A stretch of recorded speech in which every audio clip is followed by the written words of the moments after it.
10 நிமிஷத்தில் பருப்பு இல்லாமல் சாம்பார் எப்படி செய்யுதுன்னு பார்க்கலாம். ஒரு பெரிய வெங்காயத்தை வந்து 3 கட் பண்ணி குக்கரில் போட்டுக்கோங்க. ஒரு 7-8 பல் பூண்டு, பச்சை மிளகா ஒரு 4, தக்காளி ஒரு பெரிய சைஸில் 4 எடுத்து கட் பண்ணி போட்டுக்கோங்க. தேவையான கல் உப்பு, மஞ்சத்தூள் போட்டு ஒரு சொம்பு தண்ணி ஊற்றிடுங்க.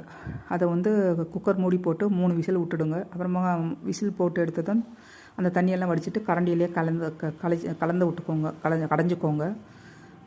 ஒரு கடாய் வச்சு எண்ணெய் சூடேறினதும் 1 ஸ்பூன் சீரகம், 1 ஸ்பூன் கடுகு, சோம்பு, 2 வரமிளகா, ஒரு வெங்காயம், கருவேப்பிலை எல்லாம் போட்டு இந்த குழம்பை ஊற்றிடுங்க. கடைஞ்சி வச்சதை அதில் வந்து 2 ஸ்பூனு கடல மாவை கலந்து அதை ஊற்றுங்க. கொஞ்சம் கெட்டியாக வரும் குழம்பு நல்லா கொதிச்சதும் கொத்தமல்லி தூவி இறக்கிடுங்க. சுட சுட இட்லி வச்சு அது மேலே வந்து ஊற்றி சாப்பிட்டா அவ்வளோ சூப்பராக இருக்குது. இது பருப்பே இல்லாமல் 10 நிமிஷத்தில் செய்யக்கூடிய சாம்பார். செஞ்சு சாப்பிட்டு பாருங்கள், ரொம்ப அருமையாக இருக்கும்.